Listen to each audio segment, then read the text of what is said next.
안녕하십니까. 오늘은 사순절 5번째 날입니다. 오늘도 예수님과 동행하는 행복한 하루가 되시기를 바랍니다. 오늘 하나님의 말씀은요, 신약성경 마가복음 제3장 20절로 35절의 말씀입니다. 제가 가지고 있는 성경으로는 신약성경 제59면인데요. 마가복음 3장 20절. 제가 가지고 있는 성경 57면입니다.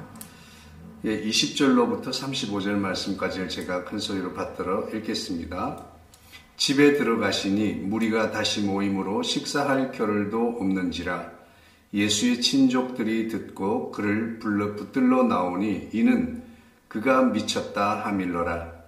예루살렘에서 내려온 서기관들은 그가 바알세불이 집혔다 하며 또 귀신의 왕을 힘입어 귀신을 쫓아낸다 하니 예수께서 그들을 불러다가 비유로 말씀하시되 사탄이 어찌 사탄을 쫓아낼 수 있느냐.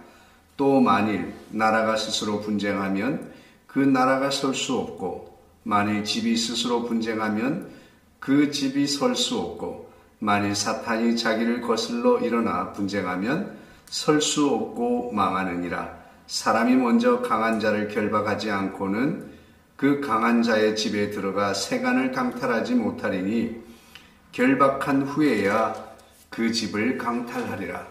내가 진실로 너에게 이르노니 사람의 모든 죄와 모든 모독하는 일은 사하심을 얻되 누구든지 성령을 모독하는 자는 영원히 사하심을 얻지 못하고 영원한 죄가 되느니라 하시니 이는 그들이 말하기를 더러운 귀신이 들렸다 하미러라. 그때에 예수의 어머니와 동생들이 와서 밖에 서서 사람을 보내어 예수를 부르니 무리가 예수를 둘러 앉았다가 여짜오되 보소서 당신의 어머니와 동생들과 누이들이 밖에서 찾나이다. 대답하시되 누가 내 어머니이며 동생들이냐 하시고 둘러앉은 자들을 보시며 이르시되 내 어머니와 내 동생들을 보라. 누구든지 하나님의 뜻대로 행하는 자가 내 형제요 자매요 어머니이니라. 아멘. 오늘은 마가복음 3장 20절 35절까지의 말씀을 읽었습니다. 많은 사람들이 오늘 예수님에 대해서 오해하고 또 조금 편견을 가지고 있는 것을 오늘 본문을 통해서 우리는 알 수가 있습니다. 그 대표적인 인물이 예수님의 친족들이에요. 예수님의 친척들, 예수님을 잘 안다고 하는 사람들이 예수님에 대해서 크게 오해를 하고 있습니다. 두 번째로는 예루살렘에서 내려온 서기관들이에요. 예루살렘에서 내려온 서기관들은 그들이 말씀에 대해서 가장 잘 알고 있고 하나님의 뜻을 가장 잘 안다고 생각하는 사람들입니다. 예수님께서는 12제자들을 세우고 12제자들과 함께 이제 어떤 가정에 도착하게 되었어요. 그 집에 들어가서 보니까 많은 사람들이 병자와 귀신 들린 자를 데리고 와서 오늘 본문에 보니까 식사할 겨를도 없이 사역하셨다고 그렇게 기록하고 있어요. 얼마나 바빴으면 얼마나 많은 사람들이 찾아와서 살려달라고 애원을 했으면 식사할 겨를도 없이 치유하시고 귀신을 내어 쫓는 그런 사역에 열심히 봉사를 하셨습니다. 그런데 그렇게 열심히 봉사하는 것을 보고 예수님을 잘 안다고 하는 사람들이 가장 크게 오해를 하고 있는 거예요. 예수님의 가족들은 예수님을 미쳤다라고 이렇게 말씀을 하고 있어요. 또 예루살렘에서 파견된 이 갈릴리에서 일어나고 있는 예수운동, 예수님을 중심으로 하는 일단의 이런 모임들에 대해서 조사를 하기 위해서 파견된 서기관들이 내려왔습니다. 서기관들은 일일이 예수님이 하시는 행동과 언어를 분석하면서 어떤 것이 자신들이 알고 있는 말씀과 같은지 다른지를 조사하고 있는 거예요. 그 서기관들은 예수님에 대해서 귀신 들렸다. 바알세불이 불을 지폈다. 이렇게 바알세불이 지폈다라고 이렇게 말하고 있는 거예요. 그에게 사탄이 붙었다라고 하는 뜻이죠. 예수님의 가족들은 예수님에 대해서 어떻게 미쳤다라고 진단을 내리게 됐을까요? 그것은 아마도 전에 들은 이야기입니다. 예수님의 제자들은 듣고라고 21절에 말씀하고 있어요. 그래서 그를 붙들려고 찾아온 겁니다. 무엇을 어떻게 들었을까요? 그들은 서기관들이 볼 때에 자신들이 생각하는 알고 있는 그 것들과 다르기 때문에 미쳤다라고 잘못된 편견을 가지고 전해주겠죠. 그래서 예수님은 미쳤다, 또 귀신에 붙들렸다라고 이렇게 편견을 받게 됩니다. 예수님께서는 지금 성령을 힘입어서 하시는 그 일을 귀신의 일이라고 판단을 하고 있기 때문에 이것은 성령을 모독한 것이 분명합니다. 책을 한 권 읽은 사람과 100권 읽은 사람이 논쟁을 하면 한 권 읽은 사람이 이긴다는 말이 있어요. 예수님에 대해서 조금 아는 사람들이 예수님을 크게 오해하는 경우가 많습니다. 교회에 오래 다니면서 이렇게 저렇게 들은 말들이 평생 고집이 되어서 예수님을 자기 나름대로 정형화하기도 하는 거죠. 또 어떤 사람은 자기가 체험한 것에 집착하게 됩니다. 내가 산기도를 해서 받은 이 체험, 꿈인지 이게 환상인지 알 수 없는 이런 체험에 대해서 집착합니다. 또 어떤 사람은 받은 은혜의 말씀에만 매달리게 돼요. 내가 어떤 말씀을 읽었는데 그 말씀이 내 마음을 찌르는 칼이 되었다라고 하면서 이 말씀에 대해서 내가 받은 은혜의 말씀만을 매달리는 거예요. 또 그런가 하면 이제 이 신앙생활 오래 교회를 다니면서 경험한 자기 경험을 또 고집하는 사람들이 있어요.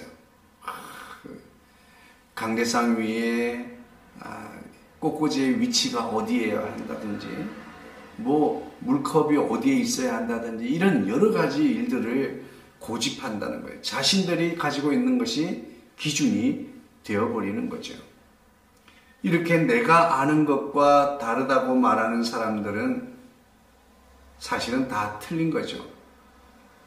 이런 고집들이 모여서 예수님을 미쳤다고 하고 예수님이 귀신의 왕을 힘입어서 귀신을 내어 쫓는다고 오해하게 되는 것입니다. 우리가 알고 있는 그 얕은 지식, 그리고 굳은 살처럼 몸에 밴 습관들, 그리고 수십 년 동안 이어져 오는 이 교회 안에서 형식화된 그 틀, 그리고 더 이상 배우려고 하지 않는 영적 게으름, 우리 또 더 이상 나는 배울 것이 없다라고 하는 이런 교만함들이 예수님에 대해서 오해하게 합니다. 우리는 이런 것들을 내려놓을 수 있어야 하겠습니다. 우리는 겸손한 마음과 자세로 하나님의 말씀을 받아야 합니다. 그리고 그 말씀에 온 힘을 다해서 순종하는 저와 여러분이 되어야 될 줄로 믿습니다. 이번 사순절 기간에 지나면서 코로나19로 인해서 교회의 기본과 틀이 흔들리고 있는 지금 이 순간이 교회와 우리 신앙의 본질을 다시 한번 점검해 볼, 체크할 수 있는 어쩌면 좋은 기회가 될지도 모르겠습니다. 오늘 저와 여러분 하나님의 뜻대로 행하는 자가 되어야 될 줄로 믿습니다. 오늘 예수님의 가족들이 왔다고 누군가 이야기를 했습니다. 그랬더니 뭐라고 합니까? 누가 내 어머니고 나의 형제인가? 여기 이렇게 둘러앉아 있는 당신들, 이 둘러앉아 있는 사람들 중에서 하나님의 뜻대로 행하는 자가 내 어머니요 나의 누이라. 그렇게 말하고 있는 것입니다. 하나님의 뜻대로 요한복음 1장 13절 말씀에서도 이렇게 말씀하고 있습니다. 하나님의 뜻대로 행하는 자들은 모두 하나님께로부터 난 자들이고 이런 사람들은 모두 하나님 안에서 형제고 자매가 된다고 말씀하고 있습니다. 그런데 참 우리가 이 어려운 것은 바로 하나님의 뜻이에요. 하나님의 뜻이 무엇입니까? 성경에 하나님의 뜻이라고 명확하고 선명하게 기록된 말씀들이 몇 군데 있습니다. 오늘 베드로전서 3장 말씀에도 우리가 선을 행함으로 고난을 당하는 것이 아버지 하나님의 뜻이라고 그래요. 그리고 항상 기뻐하라, 쉬지 말고 기도하라, 범사에 감사하라. 이것은 그리스도 예수 안에서 너희를 향하신 하나님 아버지의 뜻이니라. 이렇게 선명하고 명확하게 하나님의 뜻을 우리에게 알려주고 있습니다만은 사실은 성경 전 66권 전체가 하나님의 뜻이지요. 그런데 우리가 매 순간순간 일어나고 있는 각색의 일들에 대해서 하나님의 말씀을 일일이 대입하는 일이 정확하게 그 뜻에 부합하게 대입하는 일은 쉬운 일이 아닙니다. 그래서 우리는 빌립보서의 말씀처럼 하나님 아버지의 뜻을 분별하기에 힘쓰는 삶을 살아야 되는 것이죠. 우리는 어떻게 하나님 아버지의 뜻을 알 수가 있을까요? 성경 66권을 전체를 우리 컴퓨터처럼 머리에 다 가지고 있다고 하더라도 우리는 하나님의 아버지의 뜻을 완벽하게 알 수는 없을 것입니다. 그럼에도 불구하고 우리는 하나님의 뜻을 구하는 겸손한 삶을 살아야 될 줄로 믿습니다. 나의 얕은 지식, 나의 경험, 나의 체험적인 것, 은혜적인 것, 또 오랜 신앙의 경륜, 경험, 이런 모든 것들을 포기하고 오늘 하루, 지금 내게 주님이 하나님의 뜻을 알게 해주시기를 구하여야 될 줄로 믿습니다. 그럼에도 불구하고 우리가 매일매일 하나님의 뜻을 깨달아 알고 구하는 가장 좋은 방법 중에 하나는 매일의 일정한 성경의 말씀을 묵상하는 것입니다. 통독하는 것이에요. 그래서 우리는 그날의 말씀을 통하여 그날의 하나님의 뜻을 붙들고 살아갈 때 우리가 가장 하나님의 말씀에, 하나님의 뜻에 근접하도록 살아갈 수 있지 않을까. 그래서 우리가 그렇게 성경 읽기를 매일매일 규칙적인 성경 읽기를 힘써야 하는 이유가 거기에 있습니다. 어쨌든 우리는 성경을 읽는다 할지라도 그 성경을 오늘 현재적인 내 삶의 하나님의 뜻으로 받아들이고 대입하기 위해서는 매 순간순간마다 아버지의 뜻을 알기 위하여 구하는 기도가 있어야 될 줄로 믿습니다. 과연 하나님의 뜻이 어디 있을까? 내가 오랫동안 습관적으로 해왔던 것으로 하나님의 뜻을 단정하지 말고 하나님의 뜻이 어디 있는지 고민하고 그리고 깊이 묵상하면서 아버지의 뜻을 성령님께서 알게 해주시기를 구하여야 될 줄로 믿습니다. 여기서 우리가 한 가지 제가 알려드리고 싶은 말씀은 그런 말씀이 있습니다. 왜 하나님은 모든 죄는 용서해 주신다고 했지만 성령을 회방하는 자는 왜 사하심을 받지 못한다고 했을까요? 여기에서 예수님이 말씀하신 것은 오늘 병자를 고치고 또 귀신을 내쫓는 이 일에 대해서 오늘 귀신에 힘입어서 한다라고 하는 거예요. 이 성령을 회방하는 것은 그냥 가끔 우리가 실수할 수 있고 말로 할 수 있지만 성령 회방죄라고 하는 오늘 예수님이 말씀하시는 것은 이 성령 해방죄는 바로 성령님이 하시는 일을 귀신이 했다라고 하니까 이것은 성령 신성 모독이 되는 거예요. 네. 성령님을 귀신이 하신 귀신이라고 이렇게 말하는 것은 신성 모독입니다. 이러한 죄는 용서를 받을 수가 없죠. 성령님이 하시는 일이 구원하시기 위해서 하시는데 그 마지막 구원의 능력이신 그분이 구원을 할 수 없게 되는 것은 바로 그분을 귀신이 하는 일이라고 한다면 구원받을 수 없는 거예요. 그리고 그분이 우리 회개케 하는 성령의 영은 회개케 하는 영인데 그분이 성령의 능력으로 회개의 영을 불어넣어 주셔야 회개할 수 있는데 회개할 수 없게 되는 것, 영원히 삶을 얻을 기회를 잃게 되는 거죠. 어쨌든 오늘 우리는 우리가 교회와 예배, 우리 믿음의 많은 분별이 필요한 시기입니다. 우리에게 익숙한 것에 집착하는 한 우리는 하나님의 새로운 은혜를 기대할 수 없습니다. 익숙하다고 모든 것은 진리가 아닙니다. 우리가 익숙하지 않고 전혀 경험해 보지 못한 일들일지라도 하나님의 뜻을 따라서 하나님께서 주시는 감동에 순종하며 살아가기를 원합니다. 오늘 하루도 하나님의 도우시는 은혜가 저와 여러분들에게, 우리 가족과 이 땅의 모든 주의 백성들에게 함께 하시기를 바랍니다. 기도하겠습니다. 하나님 아버지, 하나님의 크신 능력으로 우리를 보호하시고 우리를 붙들어 주신 것을 감사합니다. 매 순간순간에 주님의 은혜입니다. 참으로 아버지 하나님, 우리가 일할 수 있고 먹을 수 있고 움직일 수 있고 볼 수 있고 들을 수 있고 길을 걸을 수 있는 어느 것 하나 모든 것 일상이 주님의 은혜인 것을 다시 한번 고백합니다. 아버지 하나님, 좋은 사람들을 만나는 것이 감사한지 몰랐습니다. 함께 교제하고 함께 묵상하며 함께 말씀을 나누며 함께 음식을 나누며 교제하는 일이 너무나 아름다운 축복이요 은혜였음을 고백합니다.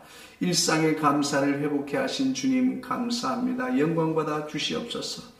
아버지 하나님, 우리의 이웃들에게 어려움을 당하는 자들이 많이 있습니다. 주여 도와주셔서 우리에게 하나님의 뜻을 날마다 더 깨달아 알게 하시고 우리의 아버지 하나님 이웃들과 아버지 하나님 아픔을 나누고 기쁨을 함께 할 수 있도록 도와주시옵시고 무엇보다도 아버지 하나님, 참으로 우리 삶 가운데서 하나님의 뜻이 이루어지고 하나님의 아버지 하나님 원하는 모든 아버지 하나님 구원의 역사가 나타나게 되기를 원합니다.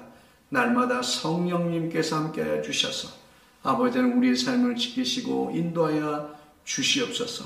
하나님의 뜻대로 행하는 자들이 하나님의 아버지 하나님 형제 예수 그리스도 안에서 형제여 누이가 된다고 해서 자매가 된다고 했사오니 오늘도 하나님의 뜻을 행함으로 그 안에서 아버지 하나님 참된 그리스도인으로서 형제가 되고 자매가 될 수 있도록 주님 은혜 내려 주시옵소서. 모든 말씀 우리 주 예수님의 이름으로 기도하옵나이다. 아멘. 감사합니다.